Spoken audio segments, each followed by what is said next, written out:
বাড়িওয়ালা বাড়ি ভাড়া দিবে আর ভাড়াটিয়াও ভাড়া নিবে এবং নির্দিষ্ট সময়ে ভাড়ার টাকা পরিশোধ করবে।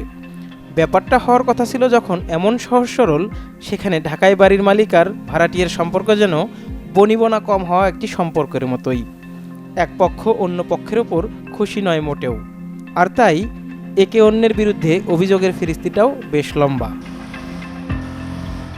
এই অভিযোগের ফিরিস্তির ইতি টানতে আর সন্তোষজনক একটা পরিবেশ উপহার দিতেই রাজধানী ঢাকার বাড়ি ভাড়া সংক্রান্ত নির্দেশিকা প্রণয়ন করেছে ঢাকা উত্তর সিটি কর্পোরেশন কর্তৃপক্ষ। ঢাকা উত্তর সিটি কর্তৃপক্ষ জানায়, বাড়ি ভাড়া নিয়ন্ত্রণ আইন 1991-এর আলোকে এ নির্দেশিকা প্রণয়ন করা হয়েছে। 91 নিয়ন্ত্রণের পক্ষে ঢাকা উত্তর সিটি কর্পোরেশন প্রদত্ত নির্দেশিকা। ডিএনসিসি প্রদত্ত নির্দেশিকাগুলোর মধ্যে উল্লেখযোগ্য হল, বাড়ির মালিক অবশ্যই তার বাড়িটি বসবাসের উপযোগী করে রাখবেন।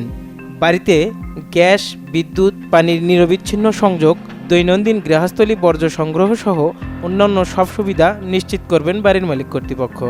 প্রাক অনুমোদন সাপেক্ষে বাড়িওয়ালা ও ভাড়াটিয়া বাড়ির ছাদ, বারান্দা এবং বাড়ির সামনের উন্মুক্ত স্থানে সবুজায়ন করবেন। নিরাপত্তার স্বার্থে বাড়িওয়ালা তার প্রত্যেক ভাড়াটিয়াকে ছাদের ও মূল গেটের চাবি শর্ত সাপেক্ষে দেবেন। ভাড়াটিয়া মাসের 10 তারিখের মধ্যে বাড়িওয়ালাকে ভাড়া প্রদান করবেন। বাড়িতে ভাড়াটিয়ার যে কোনো সময়ে প্রবেশাধিকার সংরক্ষিত থাকবে।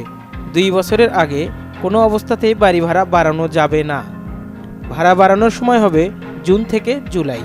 নির্দিষ্ট সময়ে ভাড়াটিয়া ভাড়া দিতে ব্যর্থ হলে বাড়িওয়ালা ভাড়াটিয়াকে মৌখিকভাবে সতর্ক করবেন এবং পরবর্তীতে লিখিতভাবেও জানাতে পারবেন। বাড়ি ভাড়া চুক্তি বাতিল করতে হলে 2 মাসের নোটিশ দিয়ে উভয় পক্ষ ভাড়া চুক্তি বাতিল করতে পারবেন। বাড়িওয়ালার সঙ্গে লিখিত চুক্তিতে কি কি শর্তে ভাড়া দেওয়া হলো এবং করণীয় কি, সেসব নির্দিষ্ট করে দিতে হবে। বাড়ি ভাড়া দেওয়ার সময় 1 থেকে 3 মাসের বেশি অগ্রিম ভাড়া নেওয়া যাবে না। কোনো স্টাডিতে দেখা গিয়েছে 50%, কোথাও কোথাও 60 থেকে 65% খরচ কিন্তু মানুষ বাড়ি ভাড়াতেই করে ফেলে।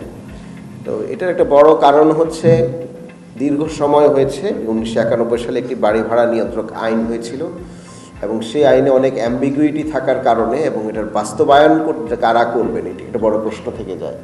সুতরাং এই বাস্তবায়নকারী সংস্থা সাধারণত লোকাল অ্যাক্টর হিসেবে লোকাল গভর্নমেন্ট থাকার কথা।